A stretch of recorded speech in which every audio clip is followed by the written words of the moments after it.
이번 한 주간도 강단 말씀을 통하여 하나님의 크신 사랑이 체험되어지고 그 사랑으로 인하여 우리의 좌우에 있는 모든 골류 친척과 현장에 있는 모든 불신자들이 살아나는 응답이 있기를 우리 주님의 이름으로 축복드립니다. 제가 불신자 때 몰랐던 그 사실인데요. 복음을 통해서 새롭게 보인 현장이 있습니다. 그게 뭐냐면요. 늘 가깝게 지내왔던 부모님, 또 우리 주변에 있는 지인들, 뭐가 보여줬냐면은, 모든 게 육신의 관계로 사는 것이 아니라 영적인 관계 속에 이어져 있었구나. 그러니까 모두 영향을 주는 거 있죠. 근데 복음을 통해서 보니까 내가 살면 다 살겠구나. 영적 사실들이 믿어지니까 이거는 얽히고 설켜져 있는 문제가 아니라 하나님의 크신 계획 속에 하나님은 이렇게 다 연결시켜 놨구나. 이거 쉬운 겁니다. 뭐가 쉽냐면 기도하면 응답받고 응답받으니까 살아나니까. 이거 신앙생활이 어려운 게 아니더라고요. 왜냐면 내가 복음으로 살면 모두가 살 수 있다는 믿음이 생기니까 내가 주만 바라보면 되는구나. 성경의 믿음의 선진들 보니까 한 사람이야. 한 사람이 민족을 살리고 시대를 살렸습니다. 그게 맞다면 저와 여러분이 예배드리는 이 시간에 저와 여러분이 인하여 지역이 살고 우리의 가문이 살고 전 세계가 살아나는 응답이 있는 줄 믿습니다. 하나님의 능력을 믿으면 돼요. 또 기록된 하나님의 말씀을 믿으면 됩니다. 이번 한 주간 동안 하나님의 음성을 듣고 응답받고 현장에서 승리하기를 주님으로 축복드립니다. 응답받는 삶의 얼굴 표정은 다릅니다. 응답받는 분의 목소리 톤도 달라요. 왜냐하면 요한복음 16장 24절에 이 말씀이 있습니다. 지금까지 너희가 내 이름을 구하지 않았으나 구하라 그리하면 너희 기쁨이 구하라 그리하면 받으리니 너희 기쁨이 충만하리라 그랬어요. 응답받는 삶은 기쁨이 있습니다. 기쁨이 있으니까 얼굴이 어떻게 있어요? 못생겨도 꽃이 변해요. 꽃으로 돼요. 응답받으니까 목소리 톤도 어때요? 저음이 아니라 고음이 돼요. 이 톤이 높아요. 왜요? 기쁘니까. 기쁜데 목소리를 깔면서 우중충한 말을 안 하잖아요. 그렇죠? 이렇듯 우리는 응답받는 삶 속에 그 축복을 우리가 누리고 있으면 하나님은 나를 통하여 모든 것을 살리게 되는 줄 믿습니다. 지금 예수님이 십자가에 못 박히시기 이제 며칠 전입니다. 그리고 이제 이 이스라엘 나라는 이제 40년 후면은 로마 디도 장군에 의해서 무차별하게 죽임을 당하고 살육을 당하고 예루살렘이 완전 망합니다. 그런 상황에 이제 오늘 이 예수님과 서기관의 대화가 나온 겁니다. 생각을 해보세요. 40년 뒤에 이스라엘 나라가 망하고 후대들은 저 이방 나라로 다 끌려가고 무참하게 이제 살육이라는 현장을 안다면 어떡하겠어요? 그걸 까마득히 모르는 이들이 이제 예수님 앞에 나와서 질문합니다. 그것도 율법을 가지고 28절에 보면 서기관 중 한 사람이 그들이 변론하는 것을 듣고 예수께서 잘 대답하신 줄을 알고 이거는 지금 이제 계속해서 우리가 그 대제사장들과 서기관들과 장로들이 무슨 권위로 예수님께서 성전을 뒤엎은 그 사건을 보면서 무슨 권위로 이런 일을 했느냐 그렇게 책망한 대화나 또 우리가 지지난주에 봤듯이 납세에 대해서 즉 가이사에게 세금을 바치는 것에 대해서 질문하는 것과 또 지난주에 봤던 말씀과 같이 부활 때 어떻게 될 것이냐라는 그 질문 속에서 예수님이 즉각 현명한 답을 제시했거든요. 그러니까 그 변론하는 것을 듣고 서기관 중 한 사람이 나와 묻되 무슨 계명 중에, 모든 계명 중에, 이스라엘은 계명이 많거든요. 그 계명 중에 첫째가 무엇이니까 물어봅니다. 예수님이, 하나님께서 이스라엘 백성들을 출애굽한 이후에 광야에서 십계명을 줬습니다. 우리가 잘 알죠, 십계명.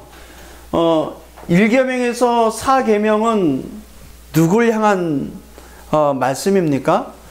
하나님에 대한 사랑을 말하는 거예요. 하나님, 나 외에 다른 신을 섬기지 마라, 우상 숭배하지 마라, 이 말씀하죠.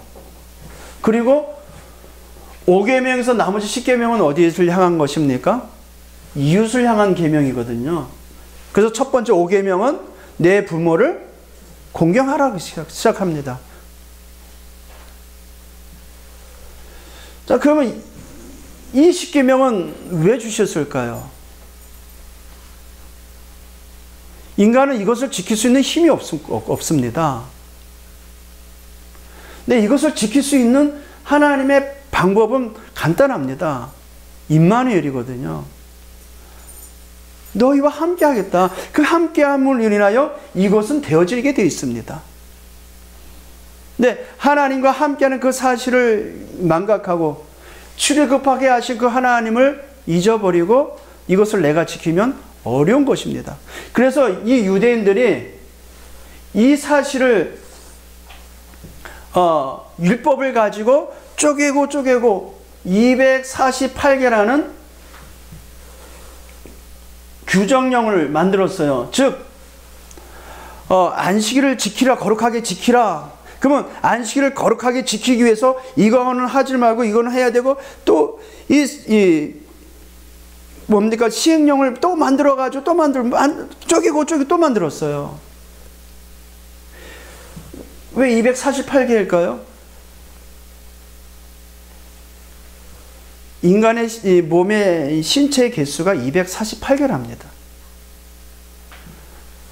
그럼 우리의 모든 사고구조, 모든 육신의 모든 몸 다 하나님의 말씀을 지키도록 만든 거예요. 여기에 금지령이 365가지가 있답니다. 왜 365개일까요? 1년에 365일. 총합 그래서 613개라는 율법을 만들어 놨어요.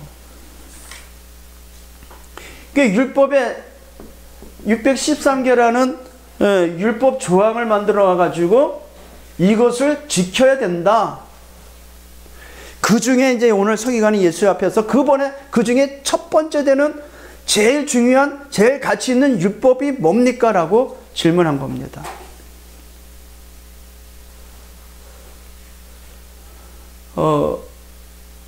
예수님을 어떻게 사랑해야 돼요? 유대인들은 이것을 지킴으로 그 사랑을 표현했습니다. 그러니까 계속해서 어떻게 바뀝니까? 형식적으로 바뀌는 것입니다.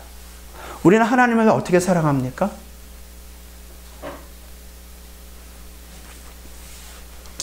근데 율법의 목적은요, 갈라디아서 3장 24절에 보니까 율법은 그리스도께로 인도하는 초등 교사라고 해요. 옛날 성경은 몽학 선생이라고 그랬는데 지금 성경은 초등 교사라고 해서 누구께로 인도하는? 예수 그리스도께 인도하는 초등 교사입니다. 즉 율법의 증신에 명시된 메시지를 가지고 하나님의 보내시기에 너를 약속한 그 언약 바라보라는 것입니다. 인간은 율법을 지킬 수 있는 힘은 없어요. 지킬 수 없어요. 죄인인데. 화장실 들고 나갈 때하고 나올 때가 다른데 조속으로 마음이 바뀌는데 매일같이 들쑥날쑥하는데 어떻게 이 율법을 다 율법을 완전히 지킬 수 있는 사람은 없거든요. 근데 이것을 통해서 하나님이 말씀하신 율법, 구약의 명시된 그 율법을 통해서 누굴 바라봐라? 그리스도를 바라보라는 것입니다. 근데 유대인들은 그런 언약적 개념을 빼버리고 육신의 이 율법 조항을 육신의 열심을 가지고 지키려 했던 것입니다. 그러니까 변질되죠.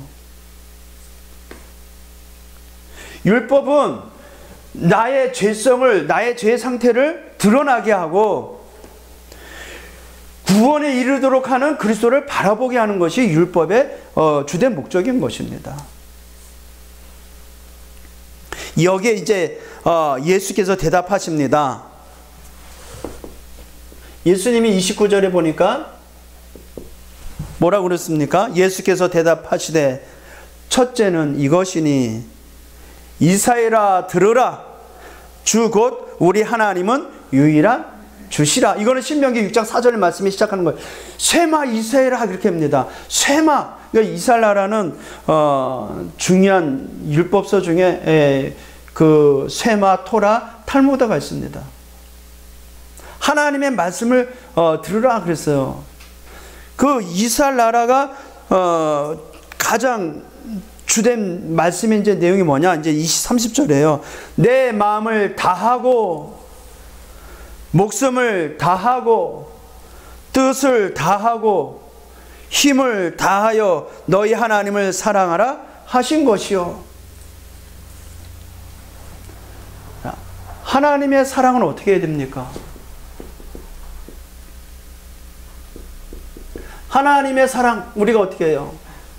성경대로 말 보자면요, 내 마음을 다하고 목숨을 다하고 뜻을 다하고 힘을 다하여 뭘 사랑하라? 내 하나님을 사랑을 했어요. 내 마음을 다하다, 이거는 우리의 지정의 모든 인격, 모든 것을 말하는 거죠.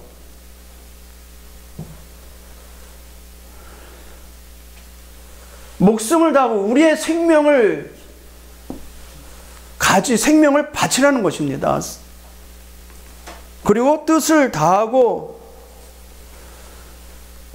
우리의 지적인 능력과 우리의 생각의 힘까지, 생각하는 힘까지, 이 가능할까요? 보세요. 목숨을 다하고, 다가 들어가죠. 마음을 다하고, 목숨을 다하고, 뜻을 다하고, 힘을 다하고. 야, 하나님 사랑하는데 힘들어요? 어려워요? 이 문구 자체를 보면은. 하나님 난 별로 안 사랑하는 것 같아. 이게 맞다면, 이거 여기 비유한다면.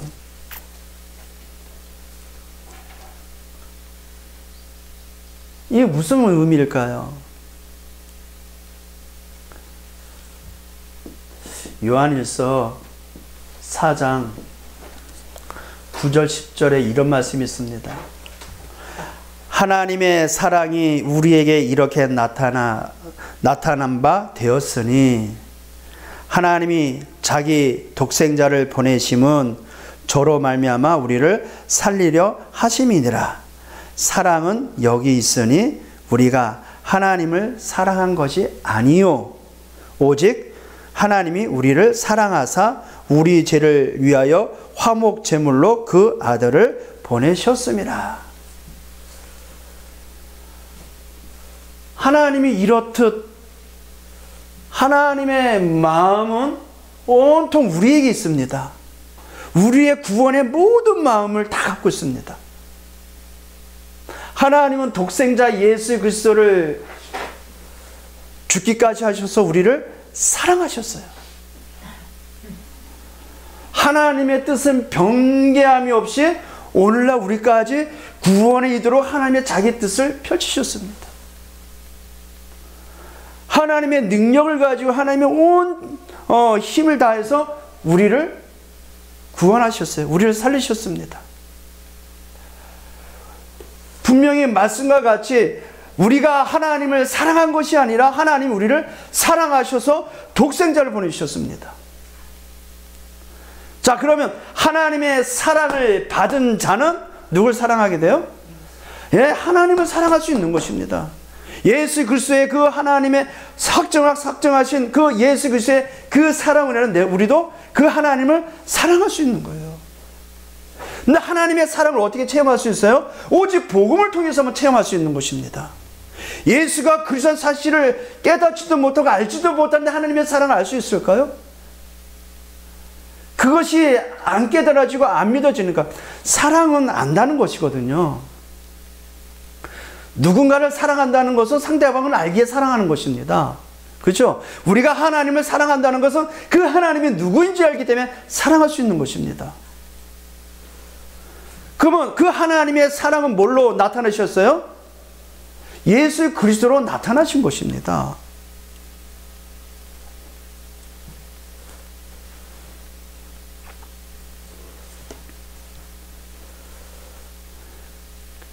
그렇다면 우리가 하나님의 사랑을 받은 만큼 우리는 하나님을 사랑할 수 있습니다.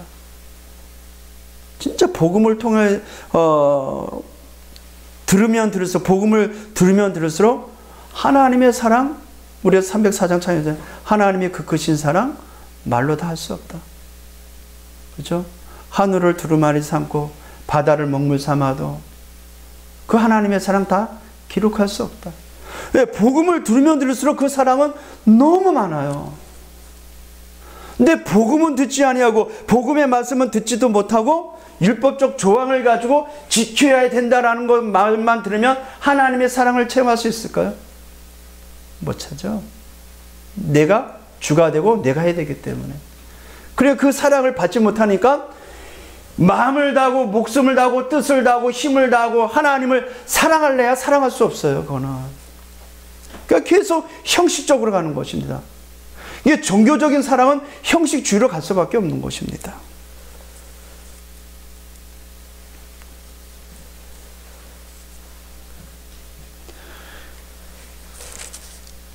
말씀 보겠습니다. 이제 30절에 이제 목숨을 다하고 마음을 다하고 목숨을 다하고 뜻을 다하고 힘을 다하여 주 너희 하나님을 사랑하라 하신 것이요. 둘째는, 이거는 첫째와 둘째와 간격이 있는 게 아닙니다. 같은 것입니다. 둘째는 이것이니 내 이웃을, 우리 31절 함께 읽어봅니다. 시작.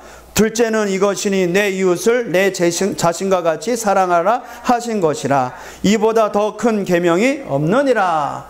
예, 이 계명보다 더 큰 계명. 내 이웃을 내 몸과 같이, 내 자신과 같이 사랑하라.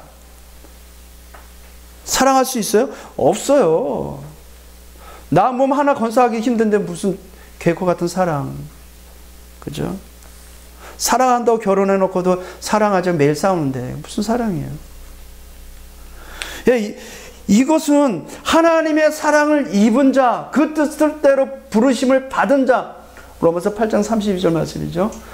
그 뜻대로 부르심은 자는 합력하여 손을 이룬다고 그랬어요. 하나님의 사랑이 머문 자는 이웃을 사랑하게 됩니다. 왜 그럴까요? 하나님의 사랑을 받은 만큼 그 사랑이 사랑하는 사람에게 필요하기 때문에, 내 이웃에게 필요하기 때문에, 하나님의 사랑을 입은 자는 하나님의 사랑이 누구에게 임하는지를 알기 때문에, 누구에게 필요한지를 알기 때문에 이웃 사랑하시기를 주님의 이름으로 축복드립니다. 레위기서 19장 18절에 나온 말씀이죠. 그럼 이웃은 누구와 이웃일까요? 누가복음 10장 29절에 어떻게 해야만 영생을 얻을 수 있습니까? 라고 질문한 율법 학자에게 대답을 합니다. 한 사람이 예루살렘에서 여리고를 내려가는데 강도를 만났습니다. 강도를 만나서 옷 뺏기고 있는 거 다 뺏기고 거반 죽을 정도로 맞았나 봐요. 그래서 죽은 줄 알고 내버렸어요. 근데 지나가던 제사장이 보고 뒷걸음치면서 이렇게 쳐다보고 피 흘리고 죽어 있으니까 모른 척 갔어요. 얼마 안 돼서 레이 지파 한 사람이 또 이걸 보고 죽은 모습 그거 보고 화좀 놀라서 외면하면서 갔어요. 근데 유대인이 제일 싫어하는 사마리아인, 유대인이 아예 기치고는 그 사마리아인이 한 사람이 지나가는 걸 보면서 그 쓰러져 있는 사람을 데려다가 포도주로 상처를 치유하고 꿰매고 가까운 주막에 가서 부탁을 해요. 2데나리온을 주면서 이 사람을 회복할 때까지 지켜줘라, 보호해줘라. 내가 올 때까지 이 사람을 좀 간호해줘라. 모자르면 내가 와서 돈 주겠다. 그러면서 예수님이 물어봐요. 강도를 만난 이 사람에게 이웃이 누구냐 그랬어요. 누구겠어요? 그렇죠? 사마리아인이죠. 우리의 이웃은 누굽니까? 사단에게 강탈된, 사단이 만든 12가지 문제 속에 잡혀있는 모든 불신자는 다 우리의 이웃입니다. 왜요? 하나님의 사랑이 그들에게 가야 되기 때문에, 그게 하나님의 뜻이기 때문에. 로마서 5장 8절, 우리가 아직 죄인 됐을 때 그리스도께서 우리를 위하여 십자가에 못 박혀 죽으심으로 우리에 대한 자기의 사랑을 확증하셨느니라. 하나님의 사랑이 확증된 예수 그리스도의 복음을 전하는 그 대상자가 누구예요? 그 복음을 듣는 자, 불신자가 우리 이웃입니다. 불신자를 진짜 사랑하게 되면, 사랑하는 표현이 뭘로 나타내야 돼요? 복음 증거로 나타나는 것입니다. 내가 받은 그 사랑이 너무 크기에 이 사랑이 믿지 않는 저들에게도 필요함을 알아. 이 사랑을 저들에게 전하고자 하는 마음.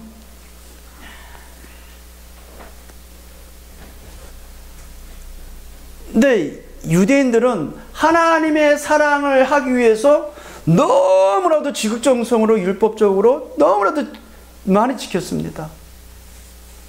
근데 뭘 몰랐냐? 237 나라 5천 종족 이것을 빼버렸어요. 하나님의 사랑과 이웃 사랑, 이게 율법의 최종 목표거든요. 율법의 완성은 하나님의 사랑과 이웃 사랑이에요. 근데 하나님의 사랑을 어떻게 할 수 있어요? 복음을 통해서, 예수 그리스도를 통해서. 그 예수 그리스도의 그 은혜의 사랑을 깨달은 자는 어디를 향해 가요? 내 이웃을 향해 237 나라 5천 종족을 향해 갑니다.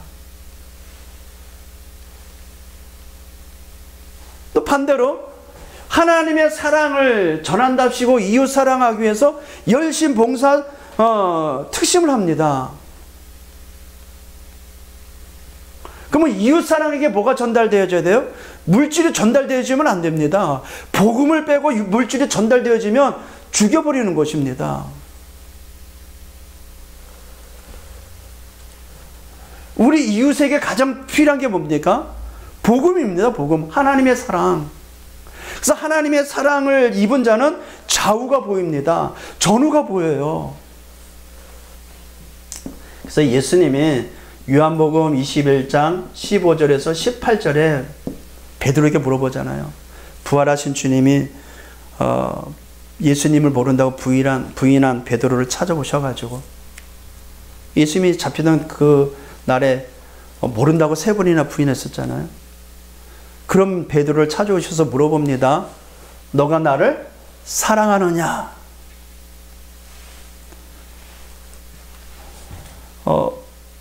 베드로가 뭐라 대답했습니까?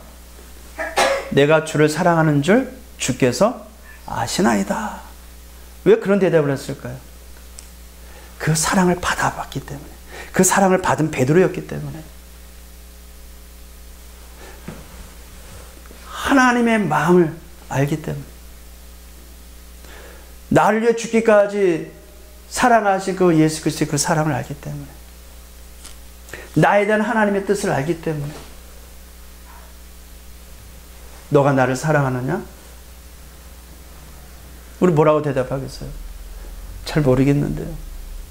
맨날 혹신가서 잘 모르겠어요. 그렇게 대답하겠죠. 근데 베드로는 대답을 합니다. 내가 주를 사랑하는 줄 주께서 아시나이다. 그것도 3번이나 물어보면 대답을 하기를 주께서 아시나이다. 왜냐하면 하나님의 사랑을 받았으니 그 사랑을 내가 알기에 내가 주를 사랑하는 줄 주께서 더 잘하지 않습니까? 근데 보세요. 뭐라고 대답합니까? 예수님이 내가 주를 사랑하는 줄 주께서 아시나이다 하니까 예수님이 뭐라 그래요? 내 양을 먹이라. 두 번째 물을 때 내 양을 치라. 또 물어봤어요. 내 양을 먹이라. 그래서 요한복음 요한일서 4장 11절에 이 말씀이 있습니다. 사랑하는 자들아, 하나님이 이같이 우리를 사랑하셨은즉 우리도 서로 사랑하는 것이 마땅하니라. 하나님의 사랑을 받았으니 우리가 이웃 사랑하는 것 마땅하다 이 말입니다. 부활하신 주님께서 나를 사랑하사 지금 나와 함께 하심으로 그 함께하는 그 사랑이 그들에게 전달되는 것이 마땅하다. 그럼 우리의 모든 사고 구조 속에 모든 시선은 어디 있어요?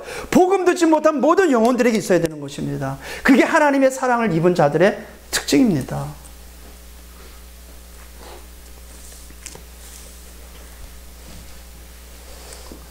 이 말씀을 가지고 이번 한 주간 동안 우리가 언약 잡고 나가야 되겠습니다. 자, 보세요. 우리는 한 달 동안 예수님의 사역 속에서 대제사장들과 서기관들과 헤롯 당원과 또 우리가 지난주에 봤듯이 사두개인 그들의 질문에 예수님이 답하는 것을 봤습니다. 권위에 도전했던 대제사장들, 서기관들, 장로들의 대답, 예수님이 그 질문에 대답을 했죠. 그리고 납세에 대한 시험을 할 때 이 바리새인과 헤롯 당원에게 메시지를 했죠. 그게 그들이 놀랍게 여겼어요. 할 말도 못하고 돌아갔어요. 우리가 지난주에 봤듯이 부활이 없다고 믿는 사두개인에게 대한 그 질문에도 대답을 했습니다.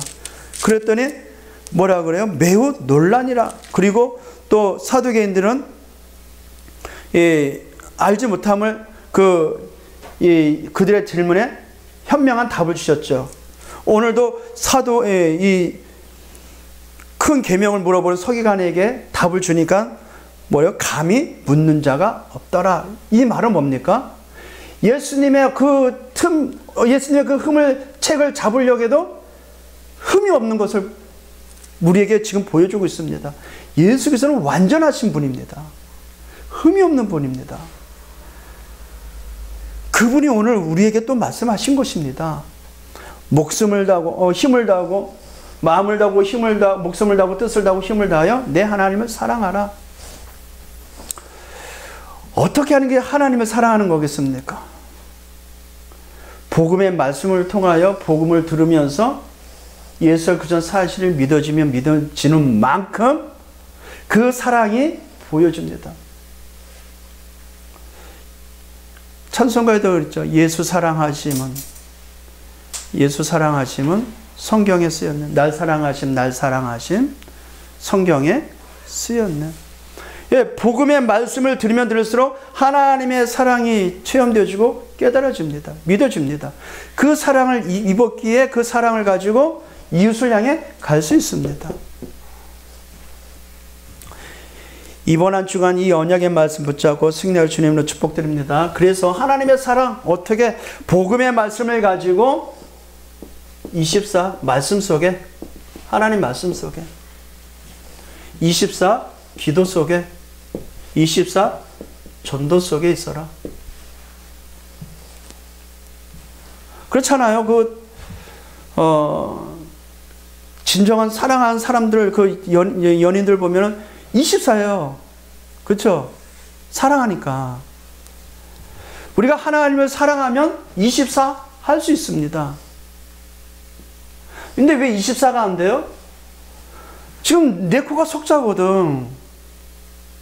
내 문제가 막 태산같이 많아. 나 염려투성이야.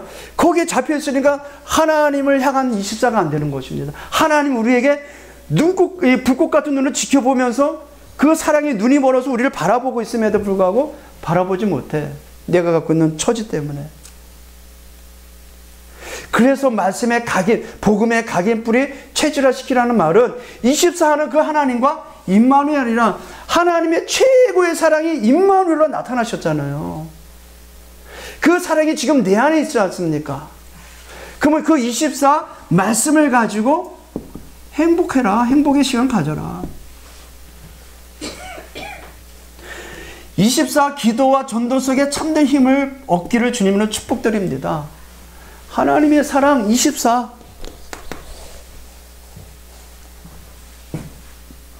그러면 어떻게 돼요? 시공간 초월의 능력이 나타나죠. 오직 성령이 너에게 임하시면 너희가 권능을 받고 예루살렘 온 유대와 사마리아 땅까지 내 증인이 되리라. 시공간 초월의 능력의 역사로 인하여 어딜 가요? 땅끝을 향해 갑니다. 이웃사랑. 그러니까 237 나라 보이죠? 237 나라. 5천 종족.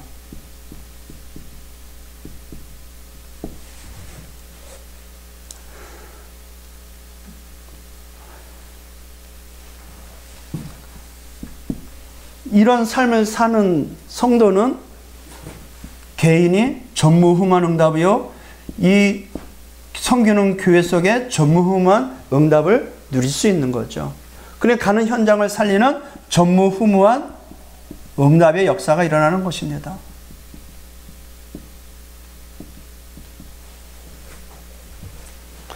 이번 한 주간도 강단 말씀을 따라서 하나님의 사랑, 이웃 사랑하시기를, 이건 내가 주체가 되면 안 됩니다.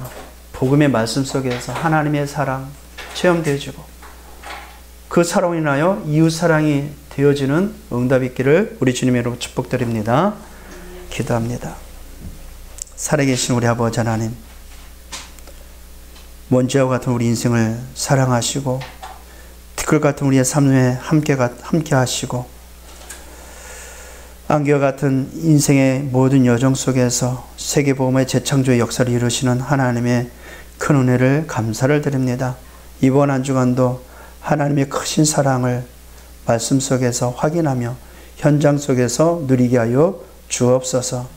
그리하다가 이 사랑이 우리 이웃에게 증언되어지고 증거되어지는 만남의 축복이 있게 하여 주옵소서. 예수 그리스도의 이름으로 기도합나이다. 아멘.